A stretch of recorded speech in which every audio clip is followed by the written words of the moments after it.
काल आपण बघितलं कथेमध्ये परब्रह्म परमेश्वर भगवान गोपाल कृष्ण मथुरेमध्ये आलेले आहेत आणि मथुरेमध्ये आल्यानंतर कंसाचा निपात केला. ज्याचं राज्य आहे त्याला दिलेलं आहे.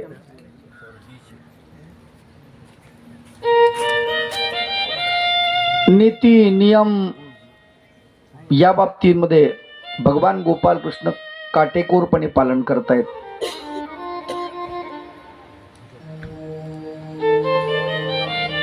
रील कुठं तुटली होती? ज्या ठिकाणी उग्रसेनाला बंदीशाळेत टाकलं आणि कंसाने राज्य ताब्यामध्ये घेतलं, सिंहासन ताब्यात घेतलं.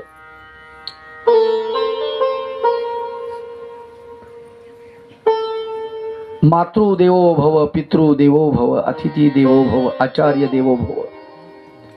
देव नाही पण देवासारखं मानणारी संस्कृती.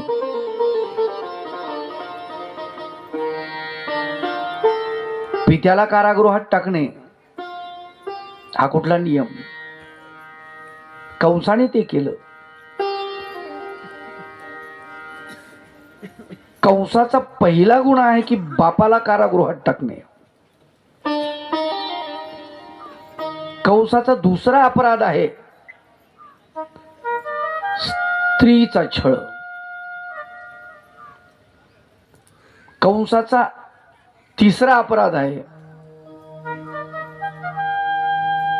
बालकाचा वध. लक्षात घ्या, आजही जगामध्ये हे तीन अपराध ज्याच्याकडून होतात, निरीक्षण करा, बारीक निरीक्षण करा. कोणी असो, मी असो की तुम्ही असो की आणि कोणी असो, ज्याच्याकडून तीन अपराध झालेले आहेत, पित्याचं मन अंतकरण जो दुखवतो तो, दुसरा स्त्रियांवर अत्याचार करतो तो, आणि तिसरा बालहत्या जो करतो तो, जीवनात कधीच सुखी राहू शकत नाही. कधीच नाही, कधीच नाही.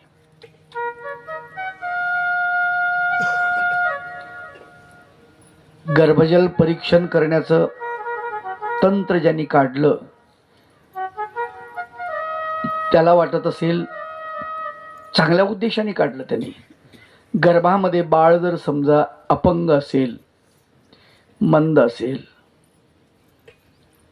किंवा काही विकृत जन्माला येत असेल तर पुढे त्याचं भवितव्य काय, भविष्य काय?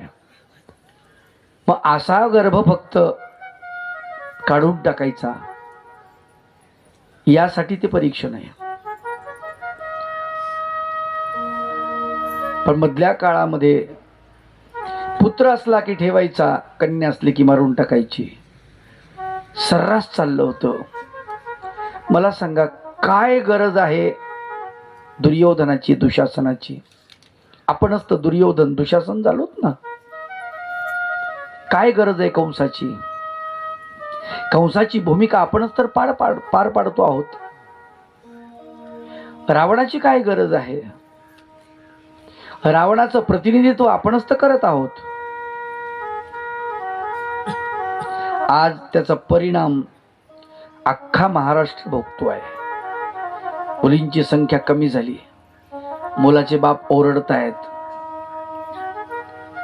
बाबा मुली मिळत नाही, पोरांचं लग्न होत नाही. दोषी कोण आहे रे बाबा याला? आपणच ना. मधल्या काळात जेव्हा आपण मातेच्या गर्भामध्ये त्या बालिकेला खतम केलं, मारून टाकलं,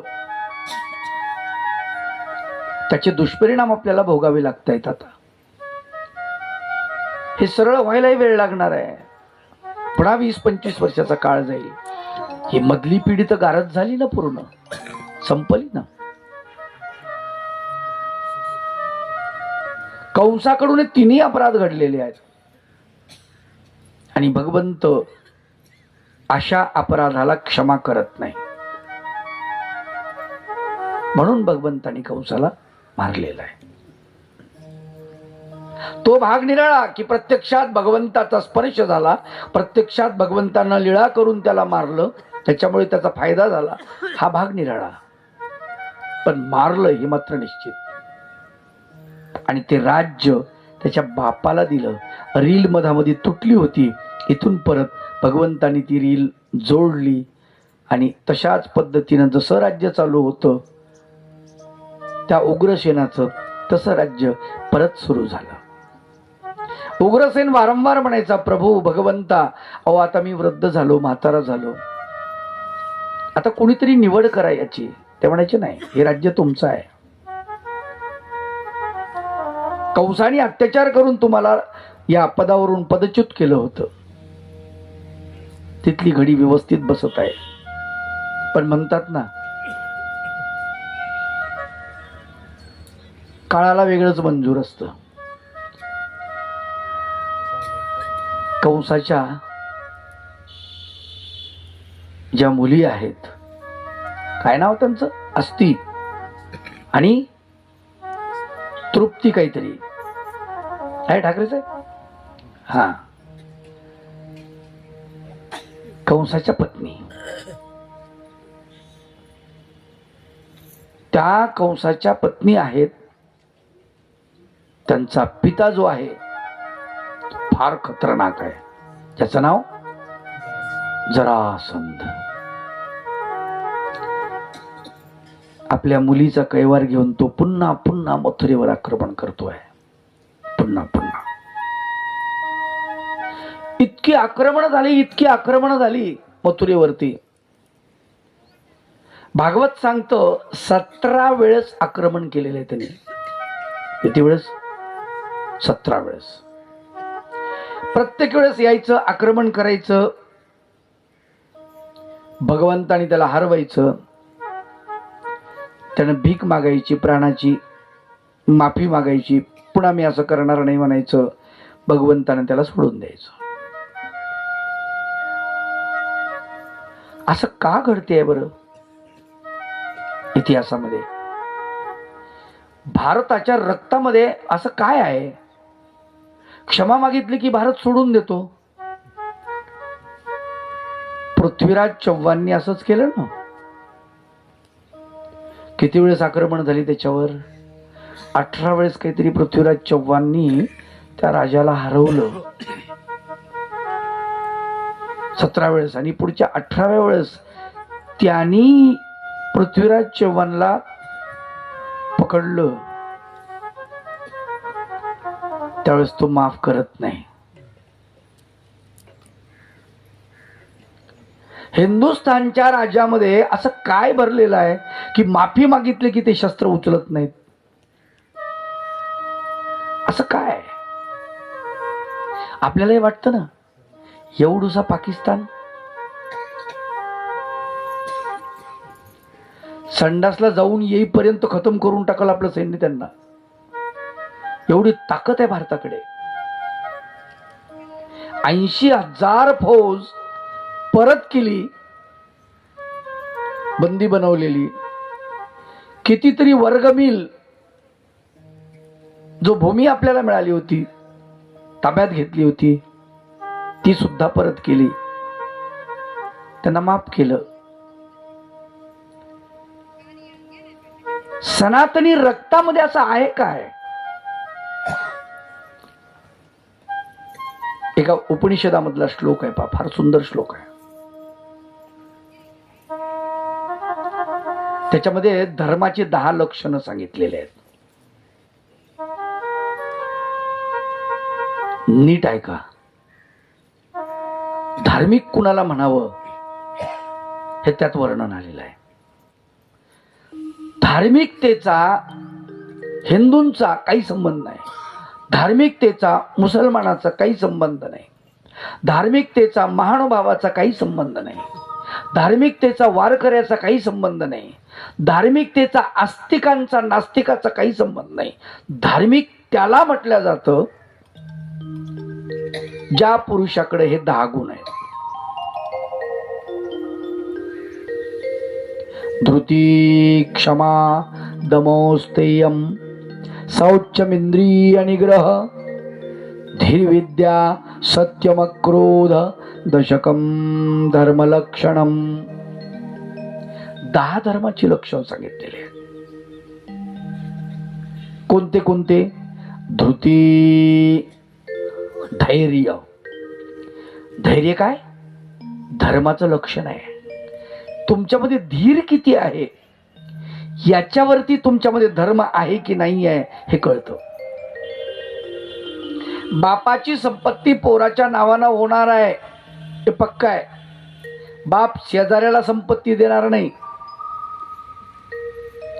बाप मेल्यानंतर ती पोराच्याच नावानं होणार, आपोआप होणार. मरेपर्यंत धैर्य आहे का पोराकडे? जर असेल तर त्याच्यात धर्म आहे असं समजायचं. बघा लक्षात घ्या, धृती पहिलं लक्षण धर्माचं आहे. आमच्यात धैर्य कुठे? अरे चांगल्या चांगल्यात धैर्य नाहीये. गांधारीचं लग्न झालं,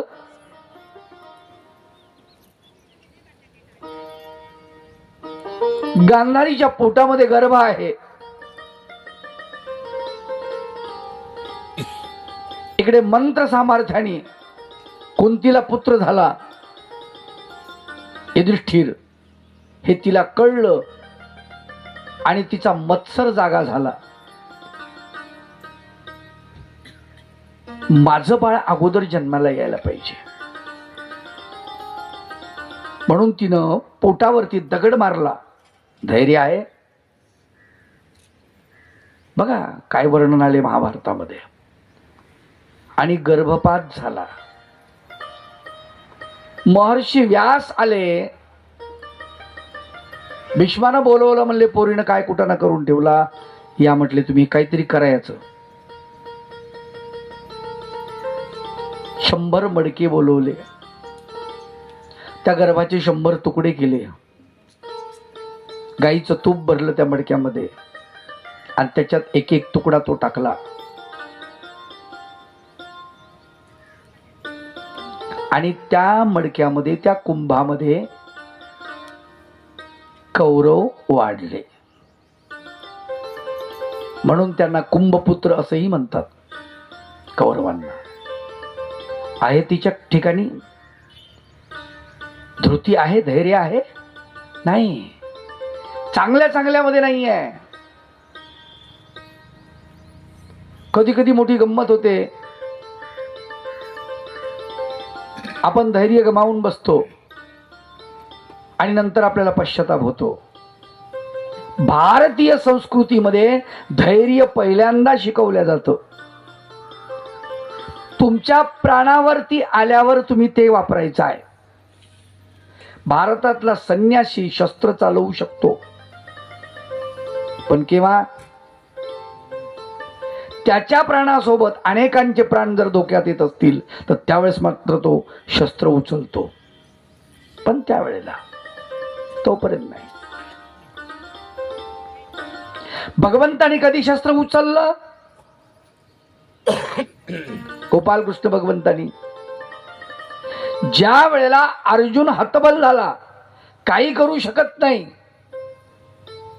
भीष्म पितामह प्रचंड त्याच्यावर बाणाचा वर्षाव करतात.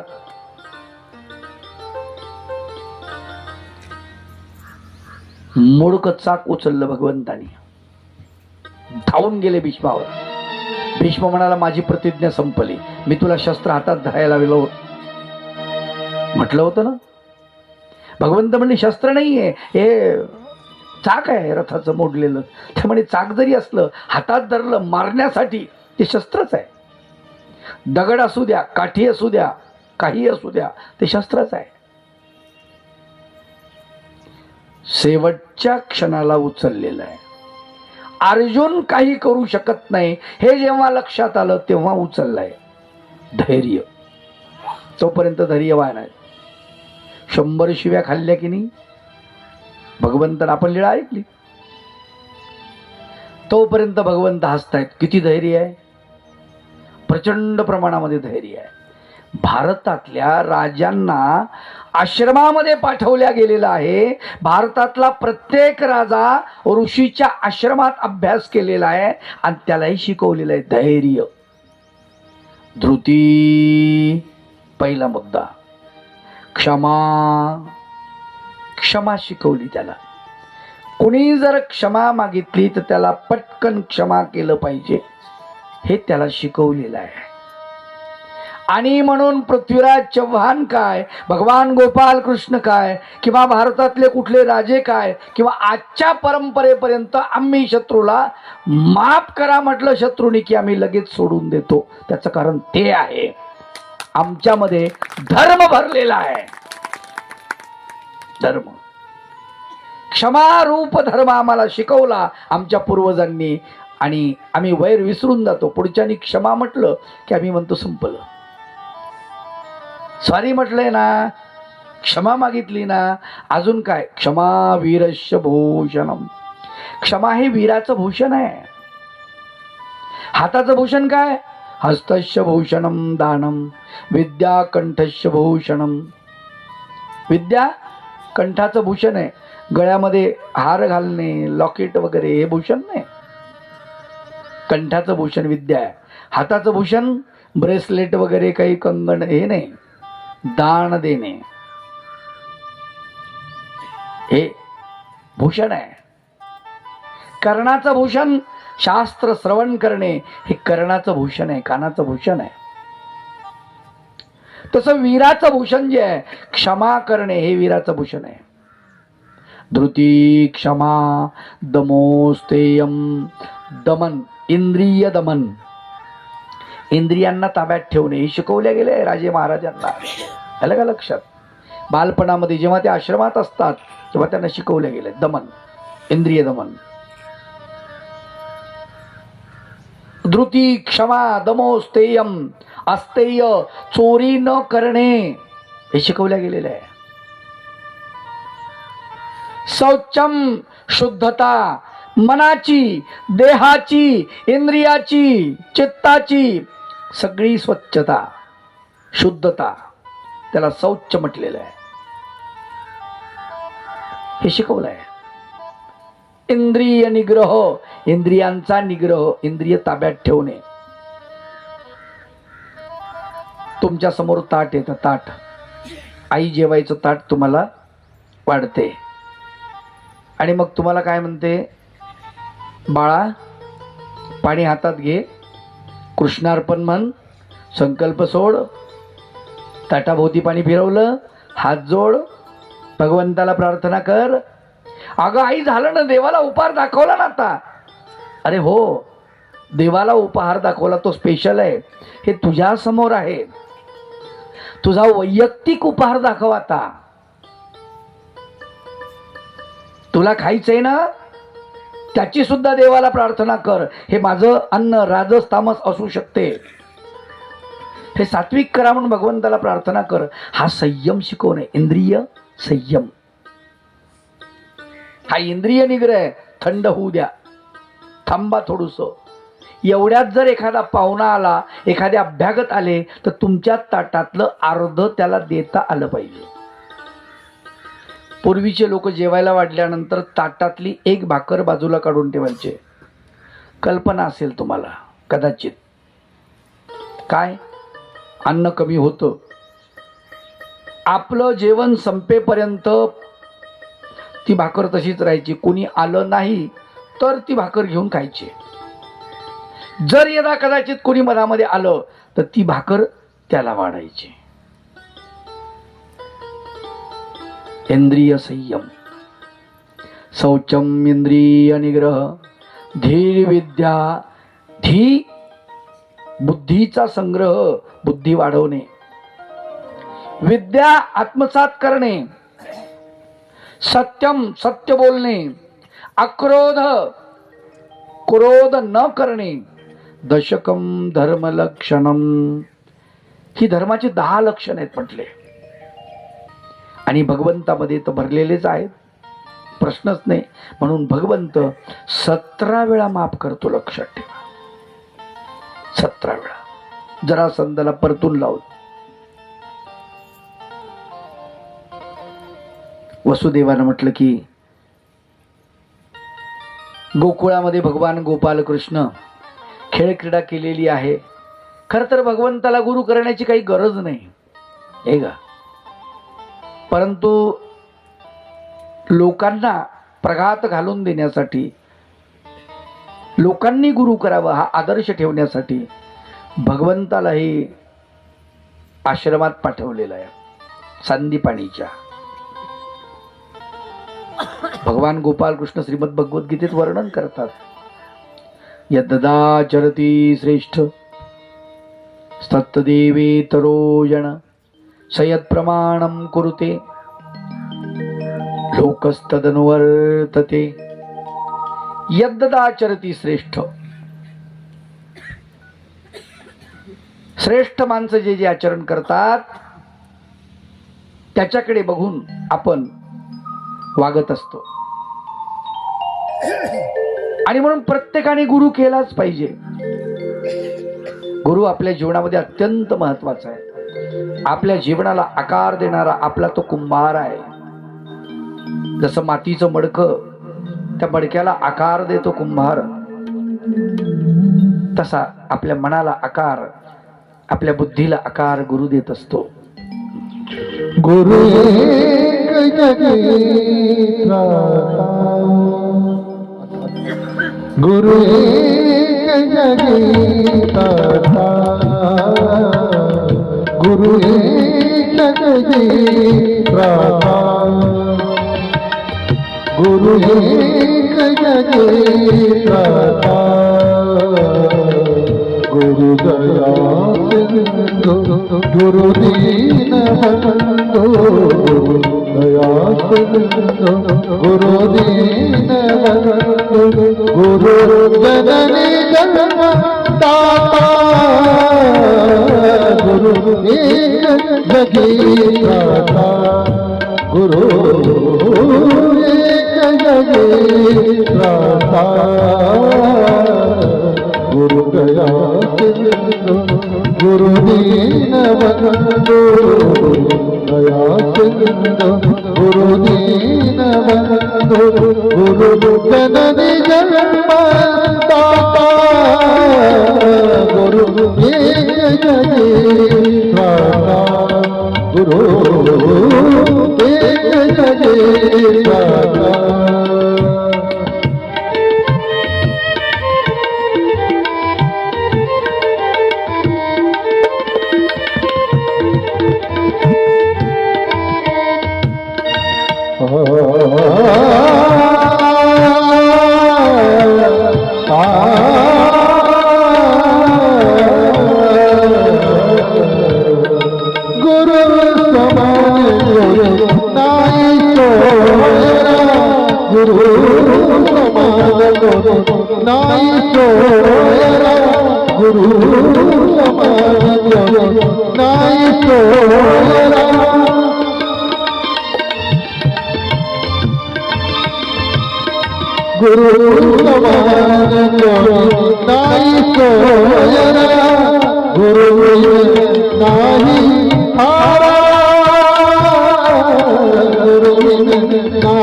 गुरु दीन बंधु, दया सिंधु, गुरु दीन बंधु, गुरु जननी जन्म दाता, गुरु एक जगीरा, गुरु एक जगीरा, एक जगीरा. जगे त्राता एक जगे त्राता गुरुविना मार्ग नाही. तुम्हाला सन्मार्ग हवा असेल तर गुरु करावाच लागतो. अरे तुम्ही अनेक गुरु केले जीवनामध्ये, कोणाचे ऐकता ते गुरुच आहे ना. भ्रष्टाचार कसा करायचा हे शिकवतो तो एक गुरुच झाला तुमचा. ऐकता की नाही त्याच?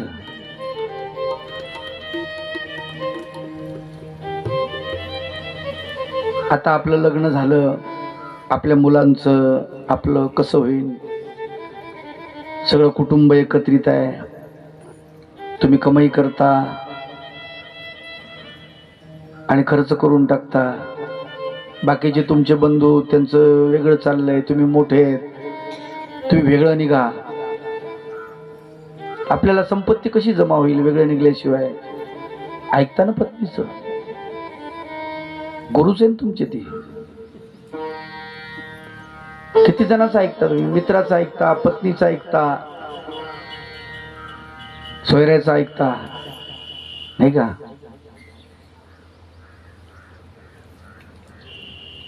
अनेकांचा आपण ऐकतो, त्यांना गुरुच बनवतो नाही. ऐकणे म्हणजे काय? त्यांनी सांगितलं तो सल्ला आपण ऐकणे, त्याला सल्ला मागणे म्हणजे गुरुत्व त्याचं स्वीकारणे असाच अर्थ होतो ना. एक गुरु धार्मिक आध्यात्मिक केला तर काही फरक पडतो का आपल्या जीवनामध्ये?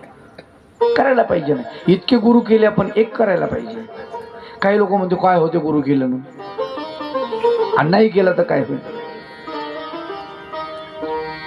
एक संन्यासी होते, त्यांच्याकडे एक माणूस गेला. म्हटले परमेश्वर भेटला पाहिजे यासाठी काय करावं लागते? ते गुरु जरा आडमुठ होते माझ्यासारखे. नदी होती वाहत, नदीच्या काठावरती पर्णकुटी. ते आपले ध्यानस्थ बसले ना, हा समोर आला आणि प्रश्न विचारतो, परमेश्वर भेटला पाहिजे यासाठी काय करावं लागेल? ताबडतोब सांगा म्हणे, ताबडतोब लगेच, एका मिनिटात कळलं पाहिजे मला. गुरुला राग आला, बळकट होते मस्त मजबूत, मानगुट पकडलं आणि त्याच्या सहित नदीत उडी मारली. अथांग पाणी होतं, मुंडकं दाबलं, वरच निघू देणे त्याला. असे धडपड हात पाय हलवले त्याने, एवढे हात पाय हलवले, इतका परेशान झाला आणि प्रचंड ताकद लावून उसळी मारली अशी वरी. अरे का मारता का म्हणतो? हा, ही कुठली पद्धत आहे? ते म्हटले चल. नीलवरी बसवलं, नाका तोंडात पाणी गेलं. गुरु म्हटले कसं वाटलं काय? म्हणे प्राण गेला असता माझा. केवढी धडपड केली. अरे धडपड नाही, तुम्ही तर मला मारलाच असतं म्हणे, धडपड केली म्हणून वाचलो. मग परमेश्वर भेटण्यासाठी एवढी धडपड करावं लागते म्हणे. किती धडपड करावं लागते? आत्ता केली ना, प्राण वाचवण्यासाठी जी धडपड केली ना, तेवढी धडपड परमेश्वर भेटण्यासाठी करावी लागते. असा कसा भेटत म्हणे? धडपडच करत नाही म्हणे, तो कृत्यच करत नाही. काही गुरु फार सुंदर, ते सुफी संत जे होते ना, फार विचित्र. तुम्हाला सांग, त्यांच्याजवळ कोणी जात नव्हतं सुफी संताकडे. मजबूत असायचे, दांगडे असायचे, रांगडे असायचे एकदम. त्यांचं तंत्रही वेगळंच असायचं. एक जण गेला, म्हणलं मला गुरुमंत्र द्या. रे काय तर गुरुमंत्र काय, निघितून? नाही मला गुरुमंत्र द्या.